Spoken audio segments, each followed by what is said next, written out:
Hello दोस्तों, कैसे हो आप सब। उम्मीद करते हैं आप लोग अच्छे होंगे। मैं हूं कुमार हीरो सर और जैसा कि आप सब लोग को पता है कि अभी मैं आप सब लोग के लिए स्पेशल सीरीज चला रहा था क्लास 12 मैथ्स ऑल चैप्टर का इंपॉर्टेंट फॉर्मूला का सीरीज। जैसा कि आपको याद ही होगा कि ये आप लोग का डे नंबर 12 है। इससे पहले मैंने आप लोगों को डे नंबर 11 तक यानी कि वेक्टर्स ऑल फॉर्मूला के बारे में आपको बता दिया था। तो आज के इस क्लास में हम स्पेशल बात करेंगे 3 डायमेंशनल ज्योमेट्री, जिसको आप शॉर्ट में 3D के नाम से जानते हैं। तो 3D में थोड़ा सा ज्यादा फॉर्मूला है, आपको एक एक चीज को समझना होगा क्योंकि आपको डायरेक्ट जो है कई क्वेश्चन जो है आपको फॉर्मूला से ही देखने को मिलेगा। इसलिए ये वीडियो आप सब लोग के लिए बहुत ही फायदेमंद साबित होने वाला है। तो आपको करना है क्या है, शुरू से लेकर अंत तक जरूर बने रहना। तो चलिए आपको स्टार्ट करते हैं क्लास को, और उससे पहले एक बार सब लोग जल्दी से लाइक शेयर कर दीजिए। तो चलिए देखिए, सबसे पहले हम आपको बता दें कि 3 डायमेंशनल ज्योमेट्री में आपको खास करके 3 गो टॉपिक के बारे में पढ़ना है। ठीक है, पहला है डायरेक्शन कोसाइंस, दूसरा स्ट्रेट लाइन और तीसरा प्लेन यानी कि समतल के बारे में जानता है। तो सब में स्ट्रेट लाइन में भी आपको direction cosine, direction ratio, plane में भी डायरेक्शन रेशियो, डायरेक्शन कोसाइन आपको सीखना है। ठीक है, तो सबसे पहले आपको कुछ बेसिक कंसेप्ट पता होना चाहिए, जैसा कि आप क्लास 11th में भी 3D के बारे में थोड़ा सा आपको जानकारी मिला होगा अगर आप लिए होंगे तब, और नहीं पढ़े होंगे क्लास 11 तो थोड़ा सा यहाँ पे हम आपको जानकारी दे रहे हैं, बढ़िया से समझने का प्रयास करिएगा। देखिए सबसे पहले हम आपको बता दें, यहां पर जो एक्सिस होता है, थोड़ा सा देखिए, एक्सिस जो है वो 3 गो होता है। एक एक्स एक्सिस होता है, एक वाई एक्सिस और एक जेड एक्सिस। ठीक है, 10th क्लास में आप 2 ही एक्सिस देखे होंगे, एक्स और वाई, लेकिन यहां पर आपको 3 गो है। ये एक्स एक्सिस है, ये वाई एक्सिस है और ये खारा वाला जेड एक्सिस है। ये तीनों जो है ना एक दूसरे पर परपेंडिकुलर होता है। परपेंडिकुलर मतलब कि 90 डिग्री का एंगल बनाता है। और ये सपोज करिए, ये जो आपको दिखाई दे रहा है ये कोई लाइन है, यानी कि ओपी एक लाइन है। ठीक है, ओपी क्या है, कोई लाइन है, और इस लाइन में मान लीजिए यहाँ पे कोई पॉइंट आपको दिखाई दे एक्स वाई जेड। ठीक है, ये पॉइंट आपको दिया रहा है, तो इसे मिलाएंगे तो इसको ओपी बोलेंगे। तो आपसे कभी कभी क्या करेगा, इस बिंदु से इस बीच की दूरी निकालिए, या एक्स एक्सिस पर पॉइंट क्या होगा, वाई एक्सिस पर पॉइंट क्या होगा, जेड एक्सिस पर पॉइंट क्या होगा। ये सब चीज छोटा छोटा सा बेसिक आपको आना चाहिए। तो चलिए हम इसके बारे में बताते हैं, थोड़ा सा ऊपर करके देखिए। थोड़ा सा इस पिक्चर को ना यहाँ पर आप देखिएगा, ओरिजिन पहला चीज है कि ओरिजिन मतलब मूल बिंदु का कोऑर्डिनेट क्या होता है। तो 3 गो इसमें आपको जब भी लिखना है, 3 गो लिखना है, 0 0 0 इस तरह से। और जब भी कोई पॉइंट लिखिएगा तो उसमें 3 गो कोऑर्डिनेट आना चाहिए, जैसे एक्स वाई एंड जेड। ठीक है, ये जो पॉइंट आपको नजर आ रहा है, एक्स भी है, वाई भी है और जेड भी है। ठीक, इस तरह से। उसके बाद वाई, यही अगर मान लीजिए कि एक्स एक्सिस पर कोई पॉइंट हो, एक्स एक्सिस पर पॉइंट मतलब बिंदु हो, तो उसका रूप कैसा होगा, x, 0, 0। यानी कि आप सीधी सी बात ऐसे समझिए, जो एक्सिस बोले उसका मान आप बोलिएगा, अब बाकी सब 0 कर दीजिएगा। y एक्सिस पर बोले तो याद रखिए y वाला मान बोलेंगे, मतलब 0 y 0। यही z एक्सिस पर कोई पॉइंट पूछे तो 0, 0 z, इस तरह से। यही चीज आता क्या है कि कभी कभी प्लेन को मिला दिया जाता है, जैसे x और y को मिलाएंगे तो नया प्लेन बनेगा। जैसे यहाँ देखिए, एक्स और वाई को मिलाने से एक्स वाई प्लेन बनेगा, वाई जेड एक्सिस को मिलाने पर वाई जेड प्लेन बनेगा, और जेड और एक्स एक्सिस को मिलाने पर जेड एक्स प्लेन बनेगा, यानी नया एक तल बनेगा। ठीक है, और इसमें अगर पॉइंट पूछे, जैसे एक्स वाई तल पर बिंदु, वाई जेड तल पर बिंदु और जेड एक्स तल पर बिंदु, तो जो गायब होगा उसको आप 0 कर दीजिएगा। जैसे यहाँ पर एक्स वाई है, इसमें गायब जेड है, तो हम लिखेंगे एक्स वाई 0, जेड वाला 0। जैसे दूसरा में वाई जेड है, इसमें एक्स गायब है, तो लिखेंगे एक्स वाला के साथ 0। याद रखिएगा, कभी भी लिखना है पहले एक्स लिखना है, तब वाई लिखना है, तब जेड लिखना है। ठीक है, इसको उलट पुलट मत करना। ठीक ना, तो देखिए वाई जेड है, तो यहाँ पे एक्स गायब है, तो एक्स शुरू में होता है, इसलिए एक्स का मान 0, वाई रहेगा, जेड रहेगा। यहाँ पर जेड एक्स है, जेड एक्स मतलब इसमें जेड कौन गायब है, वाई गायब है, तो वाई वाला के सामने 0 रहेगा, मतलब एक्स 0, जेड। ये तीनों जरूर याद रखिएगा। इसी में इक्वेशन भी कभी कभी पूछ लेता है, जैसे एक्स वाई तल का समीकरण पूछ लेगा, वाई जेड तल का समीकरण, जेड एक्स तल का समीकरण, तो जो इसमें गायब है वो 0 के बराबर हो जाएगा। जैसे इसमें गायब कौन सा था, जेड बराबर, तो जेड बराबर 0 हो जाएगा। इसमें गायब कौन सा था, इक्वेशन इसका एक्स बराबर 0 हो जाएगा। इसमें गायब 0 कौन सा, वाई था, तो इसलिए इसका मतलब y बराबर 0 इसका समीकरण हो जाएगा। आगे चल के भी हम इस बात को आपको बताएंगे। उसके बाद ये सब बेसिक चीज था। उसके बाद आपका बेसिक जो चीज आता है वो है डिस्टेंस बिटवीन 2 पॉइंट्स। जैसे 10वां क्लास में भी आप पढ़े होंगे, 2 गो बिंदु दिए हुए रहता है, तो बीच की दूरी निकालते हैं। तो दूरी में आप क्या पढ़ेंगे, x2 - x1 का होल स्क्वायर, y2 - y1 का होल स्क्वायर। इसमें 3D है, तो आपको एगो z वाला बढ़ा देना है, z2 - z1 का होल स्क्वायर रूट में रहेगा। या आप इसको उलट के लिख सकते हैं, x1 - x2, y1 - y2, या z1 - z2 का होल स्क्वायर, क्योंकि स्क्वायर करिएगा तो बात एक ही आएगा। तो ये सब चीज था, थोड़ा सा बेसिक। उसके बाद एक चीज और जान लीजिए इसमें बेसिक सा, या कि कभी कभी क्या करेगा, एक पॉइंट है और मूल बिंदु से दूरी पूछे, डिस्टेंस फ्रॉम ओरिजिन, तो आपको ओपी बराबर लिखना क्या है, root under X square plus Y square plus Z square. बस एक्स और वाई जेड का मान आपको दिए हुए रहेगा। जैसे मान लीजिए आपसे क्वेश्चन पूछ दे 1 2 3, ठीक है, और आपसे पूछा जाए कि मूल बिंदु से दूरी, जल्दी से आप कमेंट करके बता दीजिए कितना आंसर आएगा। मतलब ये एक्स का मान हो गया, ये वाई का मान और ये जेड का मान इसमें रखिए और इसका आंसर आप लोग जल्दी से कमेंट करके बता दीजिए। उसके बाद इसका अगला जो ये पूछा जाता था बेसिक में कि मिड पॉइंट मतलब मध्य बिंदु। जब दो पॉइंट आपको दे दिया जाएगा और कहेगा इसका मध्य बिंदु बताइए, तो बस आपको करना है क्या, x1 plus x2/2 comma y1 plus y2/2 comma z1 plus z2/2, यानी सब पॉइंट को जोड़ के दूसरे भाग देके कॉमा के रूप में लिख देना। जैसे इस तरह से पॉइंट रहता है 2 4 5 और एक और पॉइंट रहता है 4 8 10, कुछ इस तरह से कोई भी पॉइंट रहेगा। और इसका अगर मिड पॉइंट निकालना हो तो भी आप आंसर जल्दी से कमेंट कर दीजिए। देखिए इसका ये थोड़ा सा इसका आंसर हम आपको बता देते कि इसका आंसर क्या आता। ये जो मूल बिंदु से दूरी था उसका रूट अंडर आप बस आपको कर देना था 1 square plus 2 square plus 3 square, ठीक है। 9 4 13 1 14, रूट में 14 आप लोग का करेक्ट आंसर होता है। वेक्टर में भी आप लोग ऐसा सीखे होंगे, ये परिमाण का ही फॉर्मूला है जैसा कि हम आपको बताए भी थे उसमें, तो वही चीज है यहाँ पर। और यहाँ अगर इसका मध्य बिंदु निकाले तो दोनों को जोड़ के आपको 2 से भाग देना था। 4 में किसको जोड़ेंगे, 2 को, तो 4 2 6/2 यानी कि 3 आ जाएगा। 8 और 4 जोड़ेंगे तब 12 12/2 यानी कि 6 आ जाएगा। और 10 और 5 जोड़ेंगे 15 15/2 यानी कि 15/2 ये रह जाएगा। ये आपका एक पॉइंट बनेगा जो मध्य बिंदु होगा, ये फॉर्मूला पे, ठीक है। तो ये सब चीज था बेसिक वाला जो अभी हम आपको बता दिए हैं।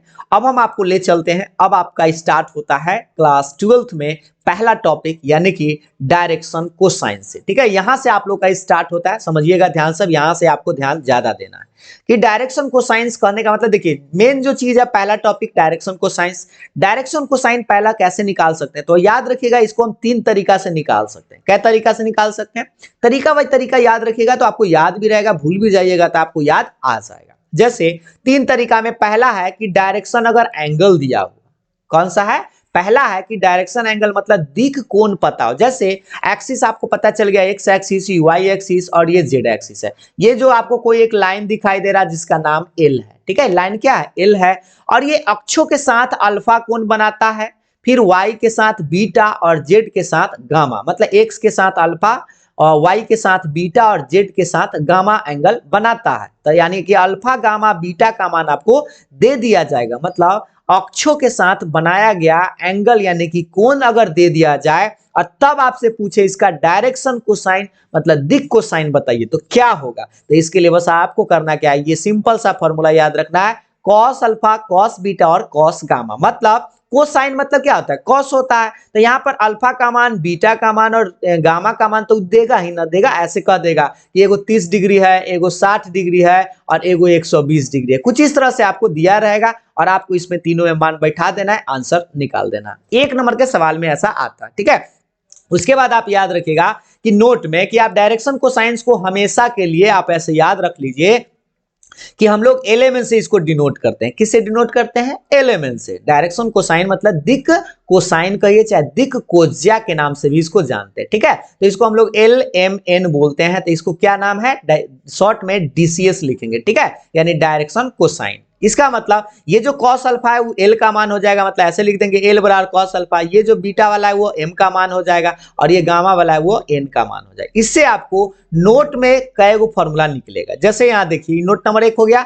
नोट नंबर 2 देखेंगे गौर से कि तीनों को अगर जोड़ के वर्गों का योग करिएगा तो वह 1 के बराबर आएगा, यानी L square plus M square plus N square बराबर 1। ये डायरेक्ट कई बार पहले के सवाल में, मतलब अगर आप देखेंगे क्वेश्चन बैंक तो आपको ये सवाल देखने को मिल जाएगा कि L square plus M square plus N square बराबर 1। वेक्टर में भी हम आपको ये फॉर्मूला बताए थे।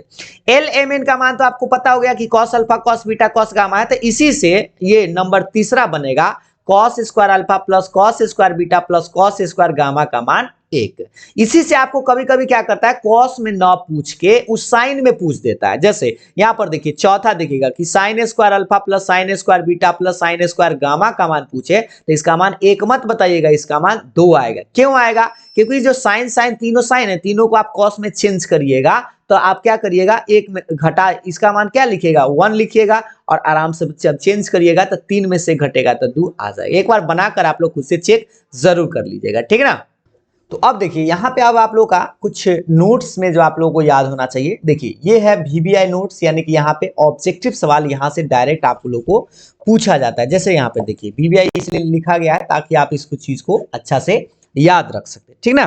तो देखिए सबसे पहले हम आपको बता दें direction cosine of x axis, यानी कि एक्स एक्सिस का डायरेक्शन कोसाइन क्या होगा, वाई एक्सिस का डायरेक्शन कोसाइन क्या होगा, और एक पूछता है जेड एक्सिस। ये तीनों सवाल में से कोई एक सवाल हर साल आता ही आता है, ठीक है। कभी एक्स वाला, कभी वाई वाला, कभी जेड वाला। तो याद रखिएगा अगर एक्स एक्सिस का दिक कोसाइन पूछे या दिक कोज्या पूछे तो एक्स पूछा तो आपको एक्स का मान 1 बताना है और वाई जेड का मान 0 0, यानी कि 1 0 0, ठीक है। यही अगर y एक्सिस का पूछे तो आपको बताना है y वाला मान 1 और बाकी सब 0, यानी 0 1 0, और z एक्सिस पूछे तो बस z का मान 1 बाकी सब 0, यानी 0 0 1। इसको उलट पुलट आपको नहीं करना है, सबसे पहले x उसके बाद y और उसके बाद z, ये जैसा कि आपको पहले से भी हम आपको बताए। उसके बाद ले चलते हैं आगे, देखिएगा उसके बाद आप लोग का आता है डायरेक्शन। ये देखिए अभी आपको डायरेक्शन को साइन निकालना बताया जा रहा था कि एक डायरेक्शन एंगल दिया हुआ है। एक बार फिर से हम आपको बता दें, थोड़ा सा आपको याद आ जाएगा कि आपका मेन टॉपिक जो है वो क्या है कि डायरेक्शन को साइन निकालना। तो डायरेक्शन को साइन 3 तरीका से यहाँ पे आपको बताया गया था ना। तो पहला आपको बता दिया गया कि डायरेक्शन एंगल दिए हुए रहे, जैसे अल्फा बीटा गामा रहे तो cos alpha cos beta cos gamma करके निकाल दीजिएगा। लेकिन अब दूसरा आपको बताते हैं, देखिएगा यहां पे आपका दूसरा है कि डायरेक्शन रेशियो। देखिएगा यहाँ पे थोड़ा सा ऊपर देखिए, डायरेक्शन रेशियो अगर दिया हुआ है, क्या दिया हुआ है, डायरेक्शन अगर रेशियो दिया हुआ है तो भी आप डायरेक्शन को साइन निकाल सकते हैं। जैसे अगर डायरेक्शन रेशियो ABC दिया हुआ है, जैसे ABC का मान 2 3 4 5 इस तरह से कुछ अंक आपको दे दिया जाएगा। आपसे कहा जाएगा कि इसका डायरेक्शन कोसाइन मतलब कि दिक कोसाइन या कोज्याय, याद रखिएगा दिक कोसाइन या कोज्याय, कोसाइन कहिए चाहे कोज्याय के नाम से भी इसको जानते हैं, और शॉर्ट में आप जानते हैं कि DCS लिखते हैं, और डायरेक्शन रेशियोज को शॉर्ट में DRS ऐसे बोलते हैं, ठीक है। तो डायरेक्शन कोसाइन पूछे तो A बटा रूट अंडर, B बटा रूट अंडर और C बटा रूट अंडर कॉमा के रूप में अलग कर दीजिएगा। ABC का मान आपको दिए हुए यहाँ पे रहेगा ही और इसमें आंसर आपको बैठा देना, ठीक है। तो बस आप इसका आंसर भी कमेंट करके बता सकते हैं कि कितना कितना आएगा ना, तो कम से कम रूट वाला बता दीजिए कि 2 के स्क्वायर प्लस 3 के स्क्वायर प्लस 5 के स्क्वायर, और ऊपर में तो आप जानते हैं यहाँ पे 2 रखना है, यहाँ पे आप 3 रखना है और यहाँ पे 5 रखना है, और बटा में रूट अंडर करके आपको भाग दे दें। इसका आंसर आप कमेंट करके बताइए तो जल्दी से। उसके बाद आगे ले चलते हैं कि तीसरा एक तरीका है, ये जो आपको तीसरा तरीका आपको दिखाई दे रहा है कि 2 बिंदु भी दिए हुए रहे तो भी आप डायरेक्शन रेशियो और डायरेक्शन कोसाइन निकाल सकते हैं। देखिएगा ध्यान से, इस डायरेक्शन रेशियो का मतलब याद रख लीजिएगा दिक अनुपात, ठीक है, और DCS मतलब दिक कोसाइन यानी डायरेक्शन कोसाइन। तो देखिए अगर आप मान लीजिए आपके पास 2 पॉइंट यहाँ पता है, 2 x1, y1, z1, x2, y2, z2, और आपसे पूछा जाए कि आप बताइए कि इसका डायरेक्शन रेशियो क्या होगा, तो आप ऐसे निकाल लीजिएगा, बाद वाला में से पहले वाला घटा के। देखिए x2 minus x1, y2 minus y1, z2 minus z1 comma के रूप में अलग लिख देना है, या आप चाहे तो वैसे भी लिख सकते हैं x1 minus x2, y1 minus y2 या z1 माइनस z2। लेकिन आप ज्यादा चांस आपको ये पहला लगाइएगा, दूसरा में भी कभी कभी आपको ऑप्शन ना मिले तब आप ऐसा इस्तेमाल कर सकते हैं, ठीक है, पहले में से बाद में या बाद वाला में से पहले वाला घटा सकते हैं। तो ये डायरेक्शन रेशियो की बात हो गया। डायरेक्शन कोसाइन के लिए आपको करना क्या है, बटा में आपको AB से भाग देना है। AB कहने का मतलब यहां से यहां डिस्टेंस, अभी हम आपको थोड़ा देर पहले बताए थे कि 2 बिंदु के बीच का दूरी, बेसिक में बताए थे। देखिए ऊपर में तो वो सेम रहेगा, x2 minus x1, y2 minus y1 और z2 माइनस z1, और जहां पर AB का मान कैसे निकालेंगे तो रूट अंडर करके इसे बाद वाला में से पहले वाला x2 माइनस x1 का स्क्वायर, y2 माइनस y1 का square plus z2 minus z1 का होल स्क्वायर, ठीक है। तो आपको किसी भी लाइन का डायरेक्शन रेशियो, डायरेक्शन कोसाइन निकालना हो, अगर कोसाइन निकालना हो तो पहले उस लाइन का डिस्टेंस निकाल लीजिएगा और बाद वाला से पहले घटा के आंसर यहाँ पे लगा सकते हैं। या एक और तरीका है, पहले आप इस घटा के ये जो मान आएगा ये A का मान हो जाएगा, ये B का मान हो जाएगा और ये C का मान, उसके बाद जो ऊपर आपको बताया गया ये जो formula A by root under और बी बाई रूट अंडर, ऐसे भी आप बना सकते हैं। तो याद रखिए डायरेक्शन कोसाइन 3 तरह से निकाला जाता है, जो आपका 11.1 का ये बात था। उसके बाद इसमें कुछ नोट याद रखिएगा ऑब्जेक्टिव क्वेश्चन के लिए कि पैरेलल यानी कि कॉलिनियर का भी पूछे या परपेंडिकुलर पूछे, यानी कि समांतर या उसको संरेख बोलते हैं। ठीक है, जब आपको दो लाइन दे दिया जाए पॉइंट से और कहे कि आप साबित करिए कि यह जो लाइन है वो क्या है, पैरेलल है। ये एक बार 5 नंबर के सवाल में ये आया था क्वेश्चन, ये वाला पहला, क्या कि दो रेखा दे दिया गया था, रेखा में ये point A B C D मतलब पॉइंट दे दिया था, तो ए बी निकालना है सी डी निकालना है, उसका क्या, तो डायरेक्शन रेशियो आप निकालिए। एबीसी को अभी आपको बताया था ना डायरेक्शन रेशियो, और A two B two C two क्या है, दूसरा रेखा का डायरेक्शन रेशियो। अगर ये दोनों का अनुपात अगर बराबर आए तो हम बोलते हैं कि वह कॉलिनियर है यानी कि पैरेलल है। ठीक है, इस तरह से बोले, बस इतना ही दिखाना था और 5 नंबर आपको आसानी से मिल जाता है। कभी कभी क्या है कि आपको लंबवत यानी कि परपेंडिकुलर दिखाने के लिए भी वैसा कंडीशन लगता है, a1 a2 plus b1 b2 plus c1 c2 किसके बराबर, 0 के बराबर आता है, तो हम कहते हैं कि जो दो लाइन है वह परपेंडिकुलर यानी कि लंबवत है। तो आप याद जरूर रखेंगे, समांतर के लिए बटा अनुपात बराबर होना चाहिए और लंबवत यानी परपेंडिकुलर के लिए गुणनफल का योगफल 0 होना चाहिए, मतलब a1 a2 b1 b2 c1 c2 बराबर 0 होना चाहिए। ठीक है, और या ये देखिए एबीसी में अगर डायरेक्शन कोसाइन है, अगर यही direction sorry ABC direction ratio, याद रख लीजिएगा एबीसी को क्या बोलते हैं, डीआरएस। डीआरएस मतलब डायरेक्शन रेशियो, और एलिमेंट को हम आपको तनका देर पहले बताएं कि इसको हम लोग डीसीएस बोलते हैं यानी डायरेक्शन कोसाइन। तो यहाँ पर आप डायरेक्शन कोसाइन के रूप में भी फॉर्मूला लिख सकते हैं, ये वाला L1 L2 plus M1 M2 plus N1 N2 बराबर 0। अगर एलिमेंट दिए हुए तो ये चेक करिएगा लंबवत के लिए, अगर अनुपात दिए हुए दिक अनुपात तो आप ये वाला लगाइएगा। ठीक है, इस दिक अनुपात को दिक संख्याएं के नाम से भी जानते हैं। ठीक है, तो ये सब चीज जो आपको समझ में आ गया होगा। अब ले चलते हैं हम आगे, देखिएगा अब आगे चलते हैं, थोड़ा सा बढ़िए आगे। अब आते हैं स्ट्रेट लाइन में, यानी कि पहला 11.1 के जो आप लोगों का चीज था वो सब चीज समझा दिए हैं। अब आपको आता है स्ट्रेट लाइन यानी कि इन स्पेस मतलब अंतरिक्ष में सरल रेखा के बारे में। ठीक है, तो सरल रेखा का समीकरण क्या होता है, इसमें आपको 5-7 को फॉर्मूला पढ़ना है। तो चलिए देखिए, पहला चीज पहले समझते हैं इक्वेशन ऑफ लाइन यानी रेखा का समीकरण हम लोग कैसे निकाल सकते हैं। तो पहला है, पहला रेखा का समीकरण निकालने के लिए हमारे पास एक पॉइंट पता होना चाहिए, जो पॉइंट आपको यहाँ पे दिखाई दे रहा है, और एक गिवन पैरेलल वेक्टर भी आपको पता होना चाहिए, जो ये वेक्टर आपको दिखाई दे रहा है। मतलब समझिएगा, एगो पॉइंट दिए हुए रहे और एक पैरेलल वेक्टर दिए हुए रहे, वही हिंदी में भी लिख दिया गया, एक बिंदु ये है और एक पैरेलल समांतर सदिश दिए हुए रहे, तब आप उसका रेखा का समीकरण लिखेगा। तो समीकरण जब भी लिखेंगे ना तो दो रूप में आता है, पहला एक वेक्टर रूप में और एक कार्टेशियन रूप में, मतलब सदिश रूप में और कार्तीय रूप में। देखिए वेक्टर का मतलब है कि उसमें वेक्टर लगल रहेगा, कार्तीय मतलब उसमें एक्स वाई जेड लिखल रहेगा। ये हमेशा आपको याद रखना, जब भी अब आप इक्वेशन पढ़ेंगे दो फॉर्म में पढ़ेंगे। ठीक है, कौन कौन फॉर्म में, सदिश रूप में और कार्तीय रूप में। ठीक है, इस बात को तो आप समझ गए। अब देखिए वेक्टर फॉर्म में क्या होगा, जब एगो बिंदु और एगो पैरेलल वेक्टर दे ले रहा है, तो वेक्टर आर बराबर, इस बॉक्स को देखिएगा, वेक्टर आर बराबर vector A plus lambda vector B, ये फॉर्मूला होता है। देखिएगा दिन से फिर से, वेक्टर आर बराबर vector A plus lambda vector B, ये आपका फॉर्मूला है। जहां पर ये जो वेक्टर ए है ये कहां से आएगा भाई, तो वेक्टर ए जो है ना, इस पॉइंट में आपको पोजीशन वेक्टर में आपको बताए थे आईजे के सटा दीजिएगा तो यहां निकल जाएगा।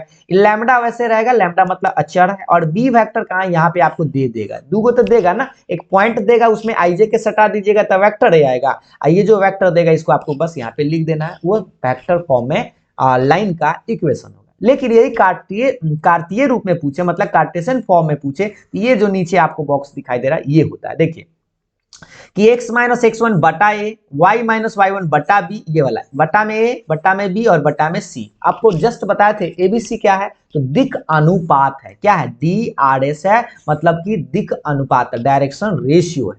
ठीक है, और यही अगर एलिमेंट लिखा हुआ रहता तो इसको डायरेक्शन कोसाइन बोलते। क्लियर है, तो याद रखिएगा यह बात है कि x माइनस x1, ये x1 है, y1 है और z1 है, तो याद रखिएगा कि पहले x पहले y पहले z ही है। ठीक है ना, बाद में x1 y1 z1 है, बट्टा वाला को एबीसी बोलते हैं। तो जो भी बट्टा में रहे, लेकिन याद रखिएगा x पहले होना चाहिए, y पहले होना चाहिए, z पहले होना चाहिए, तो बट्टा वाला को दिक अनुपात बोलते हैं। चलिए आप इसी में आपसे छोटा सा सवाल पूछते हैं। सवाल ऐसे देखिएगा ध्यान से, सवाल इस तरह से रह सकता है कि आपको दिखा x माइनस 1 बटा 2, y माइनस 1 बटा 5 और z प्लस 5 बटा 1, ये ठीक है, ये लाइन का इक्वेशन आपको दिखाई दे रहा है। इस फॉर्म में लाइन नजर आएगा। अब बताइए इसका डायरेक्शन रेशियो क्या क्या है, जल्दी से कमेंट करके बताइए। तो डायरेक्शन रेशियो इसका ये है और इसका ये है और एगो ये है। तो इसका डायरेक्शन रेशियो हम जल्दी से बोल देंगे 2 5 1। एक नंबर के सवाल में बटा वाला को डायरेक्शन रेशियो बोलेंगे। लेकिन हाँ याद रखिएगा ऊपर में x पहले, y पहले और z पहले होना चाहिए और उसके साथ में कोई भी अंक नहीं रहना चाहिए, x y z अकेले भी रहना चाहिए। ठीक है, अब आपको बताते हैं दूसरा नंबर, गौर से देखिएगा।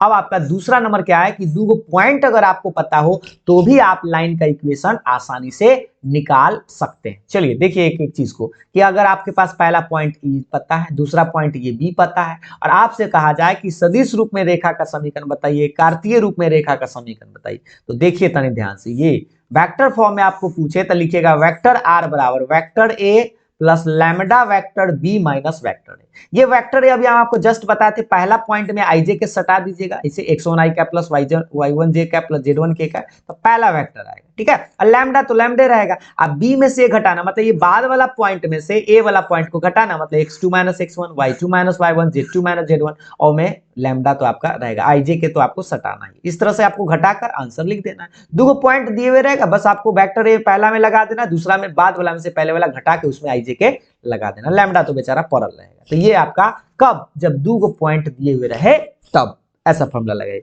लेकिन अब आप बात करते हैं कार्तीय रूप में क्या लगाएंगे भाई। तो x माइनस x1 देखिएगा, x minus x1 y minus y1 z minus z1 ऊपर लिखिएगा और नीचे में आपको क्या चाहिए abc। ऊपर में देखिए यहाँ पे थोड़ा सा मार्कर चेंज करके बताते हैं। देखिए यहाँ पे आपको बताया ऊपर में a है, b है और c है, तो abc को क्या बोलते हैं, दिक् अनुपात। और थोड़ा देर पहले भी हम आपको बताया दिक् अनुपात कैसे निकालते हैं, बाद वाला में से पहले वाला। तो देखिए बट्टा में लिखिएगा x2 minus x1 y2 minus y1 और z2 माइनस z1, बाद वाला में से पहले वाला घटा लीजिएगा। ठीक है, तो ये हो गया कब, जब दो पॉइंट अगर आपको पता रहे तब आप इस फॉर्मूला का यूज करेंगे, और जब एगो पॉइंट और एगो पैरेलल वेक्टर पता रहे तब आप इस प्लेन का इक्वेशन, ऐसे लाइन का इक्वेशन आप याद रखेंगे। ठीक है, लाइन मतलब सरल रेखा के से। ठीक है, अब आगे ले चलते हैं। अब उसके बाद पूछा जाता है कि एंगल बिटवीन टू लाइंस, और हाँ ये है आपका मेन टॉपिक, यहां से जरूर याद रखेंगे बीबीआई, क्योंकि यहां से आपका 2 नंबर का सवाल निश्चित रूप से आएगा। देखिएगा कि अगर आपको दो रेखा दे दिया जाए, रेखा तो आप समझ गए ना, रेखा का कभी भी इक्वेशन पूछे तो ऐसे याद रखिएगा वेक्टर आर बराबर vector A plus lambda vector B. Lambda के जगह अगर दो रेखा रहे तो एगो में म्यू आ जाएगा। ठीक है, इस तरह से कि वेक्टर आर बराबर a1 प्लस लैम्डा b1, दूसरा हो जाएगा वेक्टर आर बराबर a2 plus mu vector b2। और एंगल पूछे तब इसके लिए आप फॉर्मूला लगाइएगा cos थीटा बराबर, जैसा कि आप वेक्टर में भी आपको बताए होंगे cos थीटा बराबर a डॉट बी बटा mod of A mod of B. तो यहाँ पर ए बी से जरूरत नहीं है, आपको b1 सिर्फ चाहिए, थोड़ा सा मार्कर चेंज, सिर्फ आपको यहाँ पे b1 चाहिए और b2 चाहिए। जैसे b1 का मान लैम्डा के जोड़े वाला छाटिएगा, b2 का मान म्यू के जोड़े वाला, तो बस आपको b1 और b2 डॉट निकालने आता है वेक्टर में, और mod of A mod of B और मोड ऑफ b2 आप निकाल दीजिएगा। मोड मतलब परिमाण, जो आपको वेक्टर फॉर्मूला में हम बताएं, root under X square plus Y square plus Z square करके, याद है ना, ये सब आप मान रखना है और इससे आपको थीटा निकल जाएगा। कॉस थीटा हमेशा वही रहे, चाहे वो लाइन हो चाहे वो प्लेन हो। ठीक है, अब बात करते हैं कि अगर यही कार्तीय रूप में रहे, जैसे यहाँ पर आप देखिए ये दूसरा, ये अगर कार्तीय रूप में, अभी लाइन का इक्वेशन आपको पता है, ये आपको याद हो जाना चाहिए। अब लाइन ऐसा दिखाई देगा x minus x1 y minus y1 z minus z1 बटा में a1 b1 c1। ठीक है, और दूसरा रेखा आपको ऐसे दिखाई देगा, देखिए ध्यान से, x minus x2 y minus y2 z minus z2 और बटा वाला को a2 b2 और c2 बोलेंगे। और तब अगर आपसे एंगल पूछे, जैसे लाइन आपको इस फॉर्म में नजर आ रहा है और आपसे कहे कि आप एंगल बताइए, कोण निकालिए, तो अब बस cos थीटा बराबर ये फॉर्मूला आपको लगा देना है।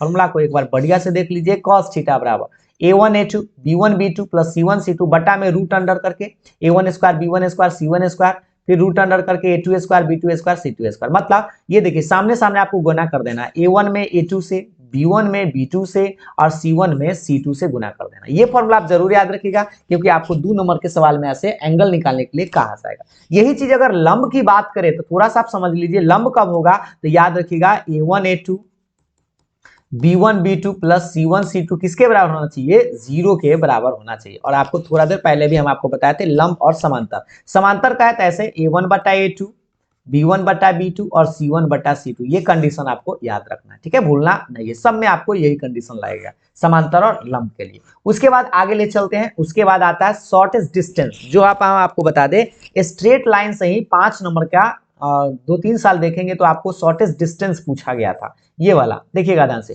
Shortest distance between two askew lines, यानी कि दो विषम तलीय रेखा के बीच का न्यूनतम दूरी आप सीखेंगे। इस न्यूनतम दूरी को लघुत्तम दूरी भी कहा जाता है, ठीक है, लघुत्तम, याद रखिएगा, लघुत्तम दूरी अगर आपसे पूछे तब या न्यूनतम दूरी पूछे तब, दोनों एक ही चीज, ठीक। तो आपसे ये फॉर्मूला याद रखिएगा। मान लीजिए दो लाइन आपको इस तरह से दिया जाएगा, जो विषम तलीय है, दोनों का तल अलग अलग है, कभी कट कुट नहीं होगा। कहने का मतलब ये कि यहाँ पर पहला रेखा आपको ये याद हो गया, रेखा का समीकरण जब भी दिखाई देगा वेक्टर आर बराबर vector a1 plus lambda vector b1, दो गो रहेगा तो इस तरह से, एक और रहेगा इस तरह से कि वेक्टर आर बराबर a2 प्लस म्यू b2, एगो में लैम्डा और एगो में म्यू रहेगा। और अगर आपसे शॉर्टेस्ट डिस्टेंस पूछे तो बस आपको ये फॉर्मूला याद होना चाहिए। ये जो आपको बड़का वो बॉक्स में दिखाई दे रहा है, यही फॉर्मूला आपको याद होना चाहिए। क्या कि b1 क्रॉस b2 क्रॉस निकालने आता है ना वेक्टर में, आपको बताए थे कि b1 क्रॉस b2 बीच में आपका डॉट है, और तब a2 माइनस a1 कहां से लगेगा, तो थोड़ा सा देख लीजिए।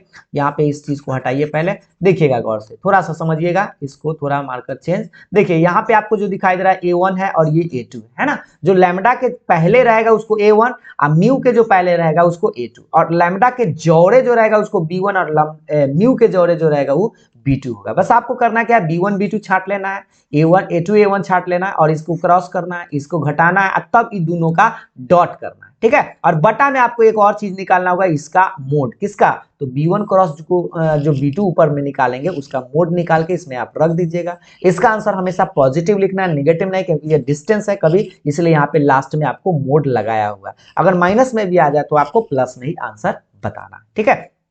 उम्मीद आपको यहां तक बात समझ में आ गया होगा। ले चलते हैं आगे। उसके बाद आता है, कभी कभी ये पूछ देता है, देखिएगा कि distance between two parallel lines, यानी कि दो समांतर रेखा के बीच की न्यूनतम दूरी पूछे, या दूरी सीधा कहे तैयो समांतर लगा देगा तो सीधा दूरी हो जाएगा, क्योंकि सबका दूरी तो बराबर ही होगा। ये लाइन और ये लाइन आपको समांतर दिखाई दे रहा, इसके बीच दूरी पूछे अगर, तो पहले तो हमको पकड़ना पड़ेगा कि वो समांतर है कि नहीं।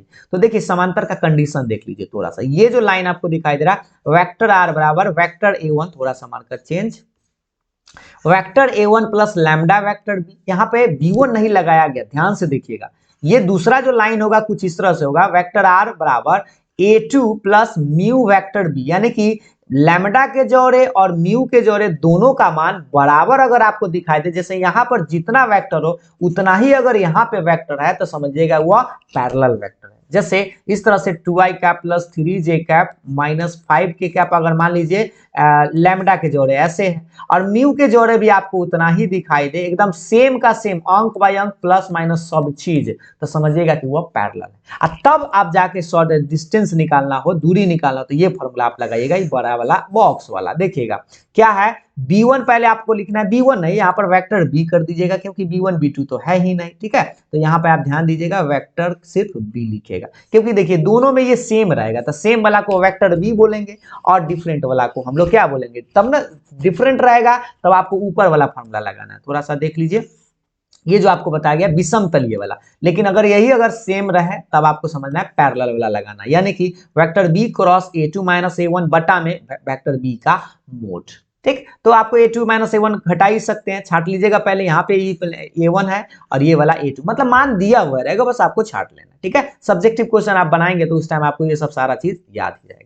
ये तो अभी हम फॉर्मूला का सीरीज है, इसलिए आपको फॉर्मूला याद करवा रहे हैं, बारी बारी से एक एक चीज को समझते चलिए। थोड़ा सा इसमें ज्यादा फॉर्मूला है, आराम से समझिए ताकि आप समझ पाए, ठीक है। अब ले चलते हैं आगे। अब आपका आता है क्या, अब आता है प्लेन, यानी कि समतल, या जिसको तल के नाम से जानते हैं। तल में आपको 8-9 को फॉर्मूला है, थोड़ा सा समझना होगा, अच्छा से समझिए।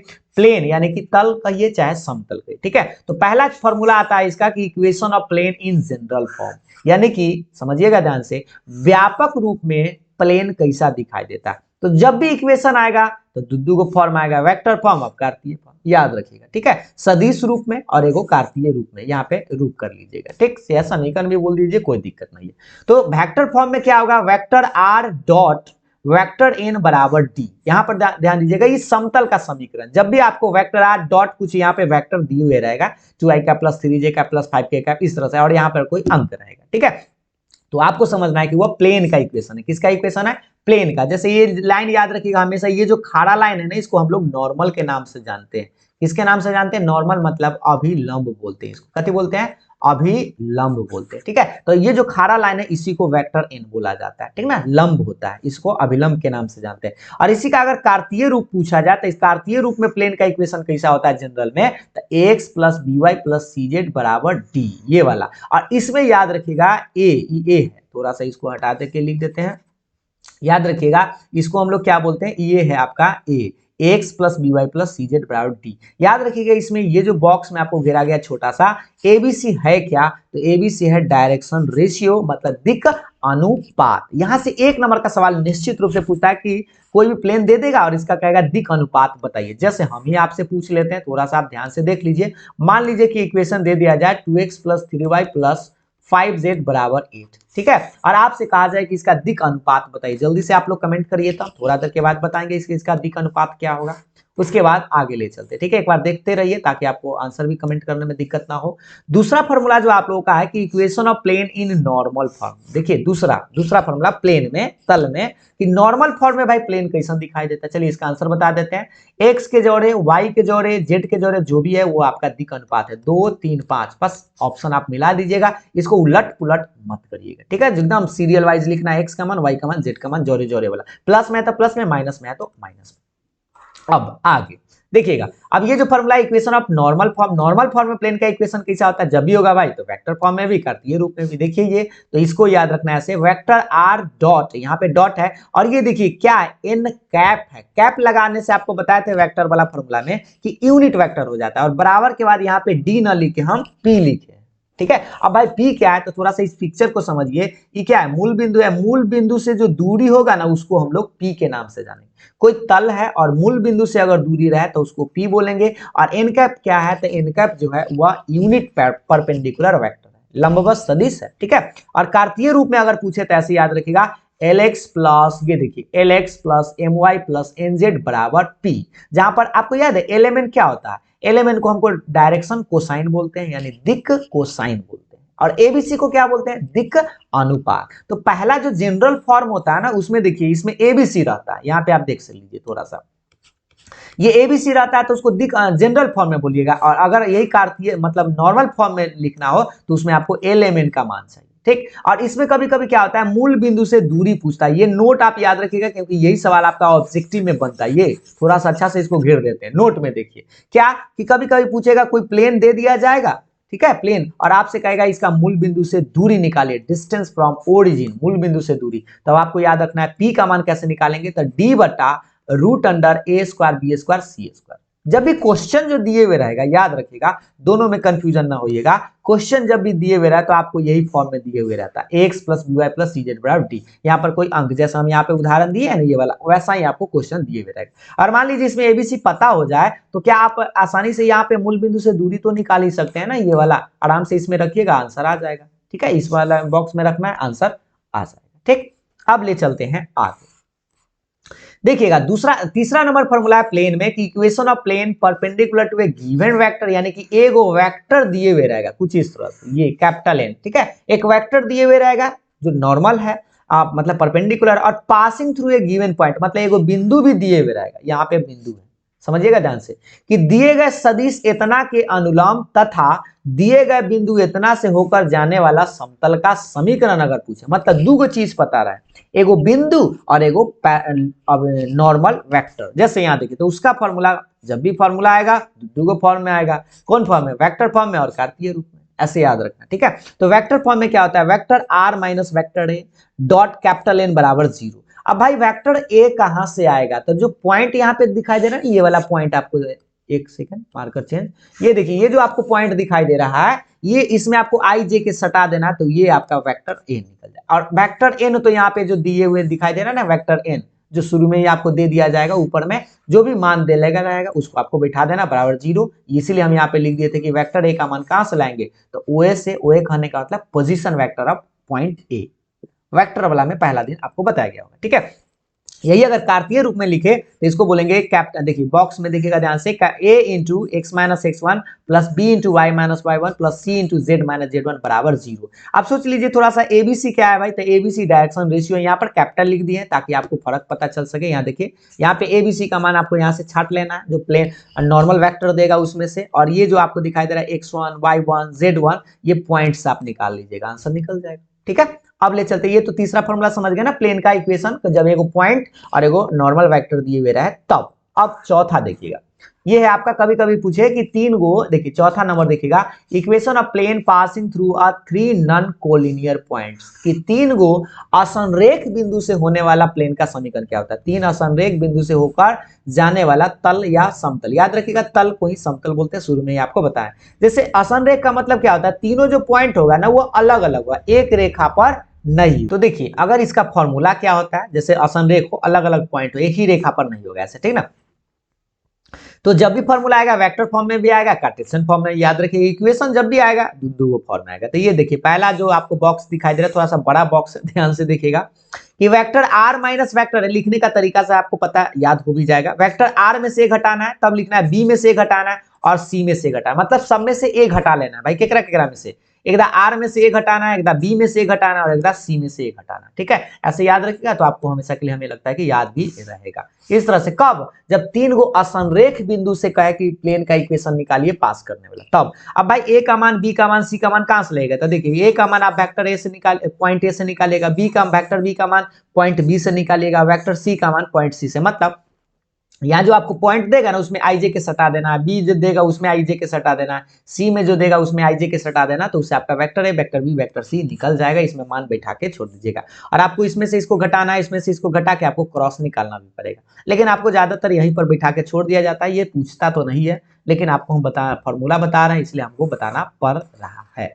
उसके बाद इसी में आपको आगे ले चलते हैं, इसका कार्तीय रूप क्या होता है। जब आप मान लीजिए कि तीन को बिंदु दे ले रहे हैं, बिंदु कहने का मतलब पॉइंट दिए हुए रहे, और तब जो प्लेन का इक्वेशन वही असंरेख वाला ही है, दूसरा फॉर्म ऐसे लिखेगा, x minus x one Y minus Y one Z minus Z one, बटा में आपको करना क्या है, x2 minus x one Y two minus Y one Z two minus Z one, बारी बारी से घटाते चलना है। फिर लिखना है x3 minus x one Y three minus Y one Z three minus Z one, यानी कि सब में से आपको वन वन वन वाला घटा देना है। पहले x माइनस एक्स वन, फिर y minus Y one Z minus Z one होता है, फिर आप लिखेंगे x2 minus x one Y two minus Y one Z two minus Z one, फिर लिखेगा x3 minus x one Y three minus Y one Z three minus Z one.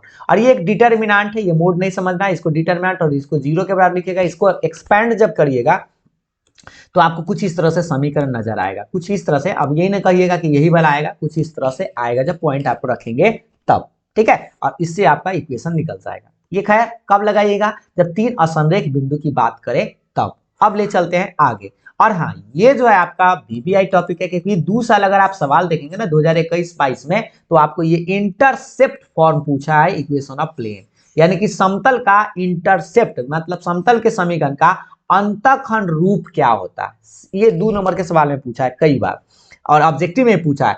अंतःखंड रूप में समतल का समीकरण ये जरूर याद रखेगा, चाहे जे हो जाए x बटा ए प्लस वाई बटा बी प्लस जेड बटा सी बराबर 1।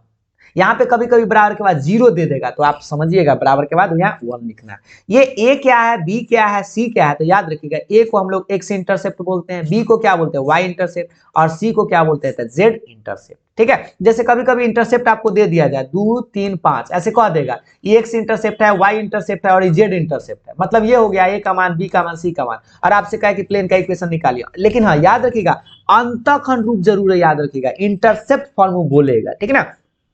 तो अगर इंटरसेप्ट फॉर्म पता हो तो उसका बस इसमें मान बैठा दीजिएगा, यहाँ पे 2 रखेगा, यहाँ पे 3 रखेगा, 5 भिन्न के जोड़ बना के आंसर निकाल दीजिएगा। ठीक है, तो इसका आंसर भी आप कमेंट कर सकते हैं अगर आप बना लेते हैं तो। चलिए ये तो आपके लिए होमवर्क में लिए छोड़ दिए, अब आपको चलते हैं आगे। देखिए उसके बाद अगला है plane passing through a intersection, passing through the intersection of two given planes. मतलब ये अगला फॉर्मूला है कि अगर 2 प्लेन दिया हुआ रहे और उसके इंटरसेक्शन, जैसे ये प्लेन आपको दिखाई दे रहा है, ये मान लीजिए पहला प्लेन है और ये दूसरा प्लेन है, ठीक है, और दोनों के इंटरसेक्शन से ये जो आपको नया प्लेन दिखाई दे रहा है, ये वाला नया प्लेन, इस प्लेन का अगर समीकरण पूछे, ऐसा नहीं कि पिक्चर आपको देगा, लेकिन आपको समझा रहा है कि 2 प्लेन कहेगा, और बस आपको नाम ये याद रखना, प्रतिछेदन, हिंदी में कि प्रतिछेदन से होकर जाने वाला प्लेन का समीकरण पूछे तो दोनों समतल को बस आपको जोड़ देना है, जो पहला और दूसरा देगा उसको जोड़ देना है। कैसे जोड़ना है थोड़ा सा देख लीजिए ध्यान से।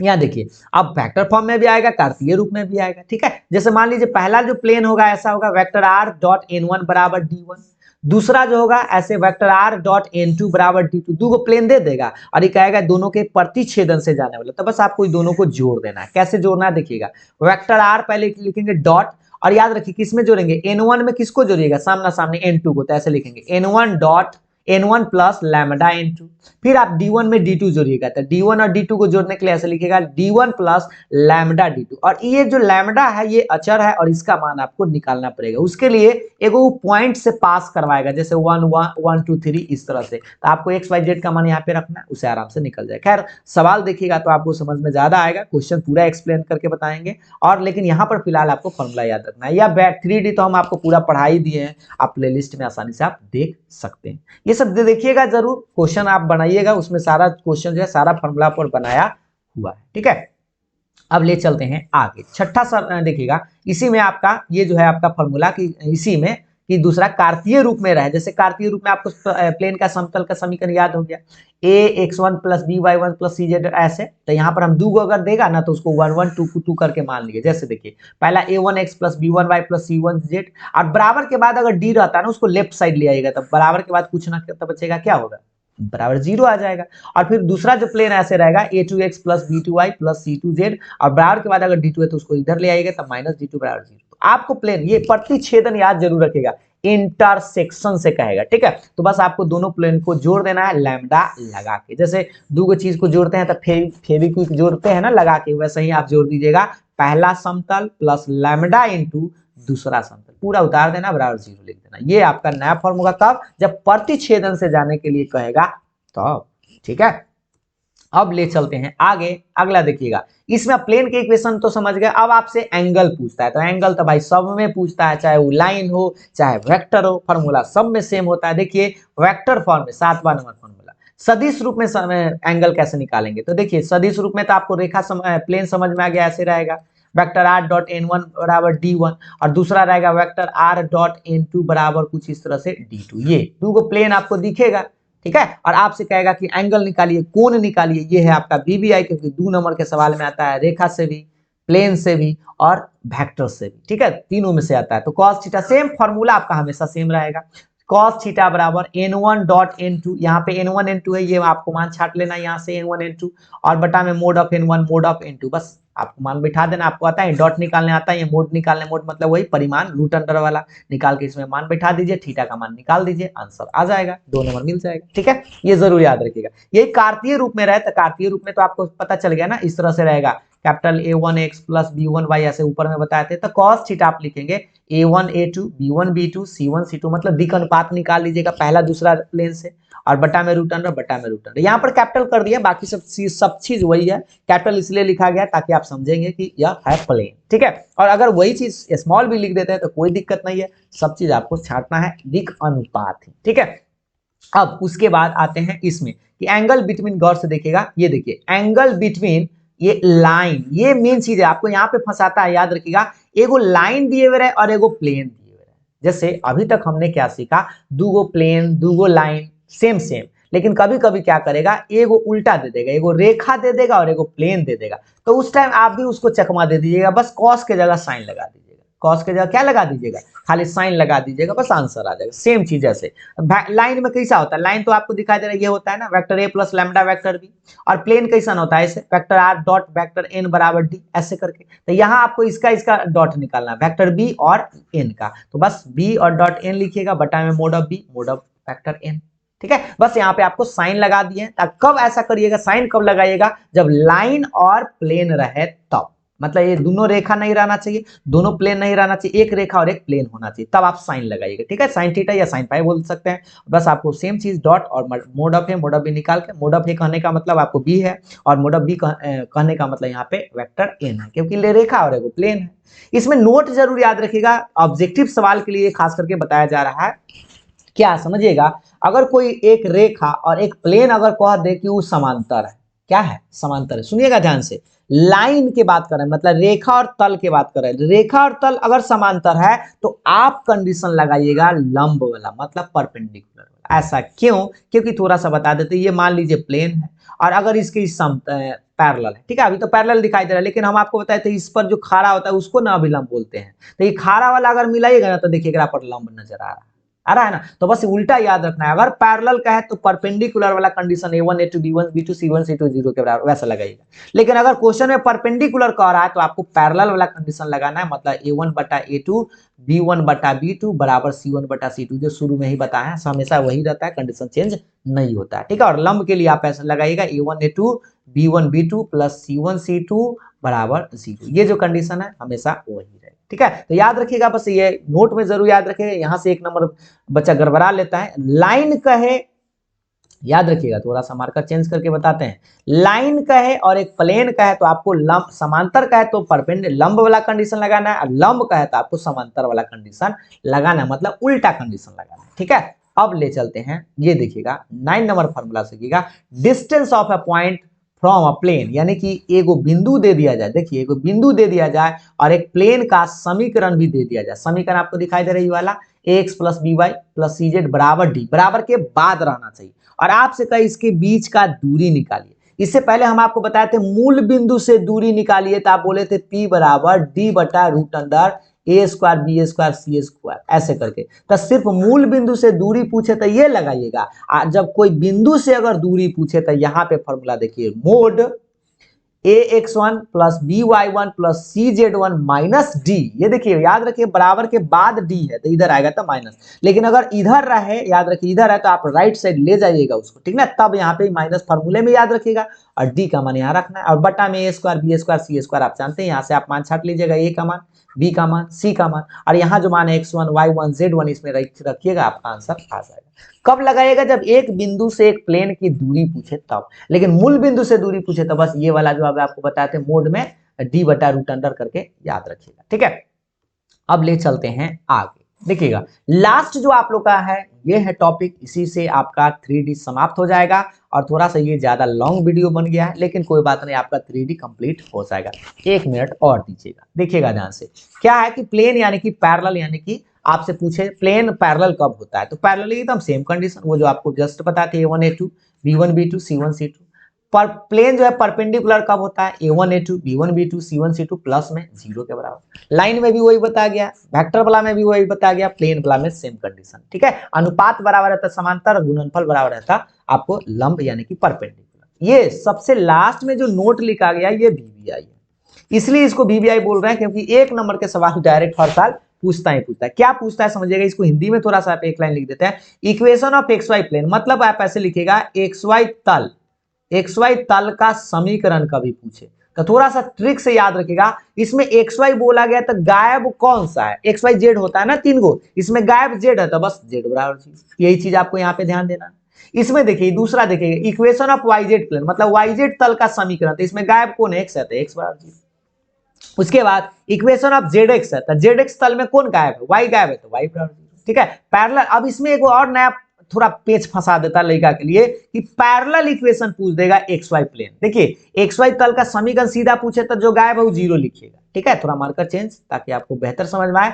जब लेकिन यहाँ पर पैरेलल लगा दे, पैरेलल मतलब ऐसे कहेगा, देखिए एक बार हिंदी लिख देते हैं कि XY तल के समांतर, XY तल के समांतर तल का समीकरण, समांतर तल का समीकरण अगर आपसे पूछे कभी तो याद रखिएगा आंसर तो वही लिखना है, जो गायब है वही लिखना है। जैसे इसमें गायब कौन सा है, Z, तो Z बराबर 0 ना लिखे कोई अंक लिख देना है, Z बराबर कांस्टेंट या K या C, 2 रहे 3 रहे 5 रहे कुछ भी हो सकता है, इसलिए यहाँ पर हम K लगा दिए, मतलब कांस्टेंट या C लिख सकते हैं। उसी तरह से parallel equation of YZ plane, मतलब YZ तल के समांतर तल का समीकरण पूछे तो याद रखिए मैं गायब X है तो X बराबर 0 ना करके X बराबर C कहिएगा, ठीक है। और यही parallel equation of ZX plane पूछे तो इसमें गैप कौन है, Y गैप है तो Y बराबर कांस्टेंट बोलना है। बात समझ में आ गया। 0 कब बोलना है, जब डायरेक्ट इक्वेशन पूछे और पैरेलल लगा दे तो बस आपको कांस्टेंट बोलना है, लेकिन बोलना क्या है, जो गैप है वही चीज बोलना है, ठीक है। उम्मीद आपको यहां तक बात तो समझ में आया होगा, लेकिन इस वीडियो को 2-3 बार आप जरूर देखिएगा, क्योंकि आपको बता दीजिए इसमें ज्यादा फॉर्मूला है और 3D वैसा चैप्टर ही है जिसमें कि आपको फॉर्मूला याद रहेगा तो कहानी समझ में पूरा बढ़िया से आएगा। ऑब्जेक्टिव जो है बहुत सारा सवाल इसमें से आपको देखने को मिलता है, 2 नंबर का भी मिलता है, तो आसानी से आप बना सकते हैं। तो जैसा कि आपको पता ही है, लास्ट में हम हर साल नहीं, हर वीडियो के अंत में आपको एक लास्ट में क्वेश्चन पूछते हैं, इसका आंसर आपको बता देना है कि direction cosine of Z axis. कई बार आपको बताया है, शुरू में ही बताया है कि आपको बताना है जेड अक्ष का दिक् कोसाइन क्या होगा। जेड अक्ष का दिक् कोसाइन क्या होगा, इसका आंसर आप हमें कमेंट करके जरूर बताएंगे। उम्मीद है आपको समझ में जरूर आया होगा। अगर आप लोगों को पसंद आया हो, समझ में आया हो, तो लाइक जरूर करिएगा। Thank you. तो फिर मिलते हैं नेक्स्ट वीडियो में, तब तक के लिए बाय बाय, थैंक यू।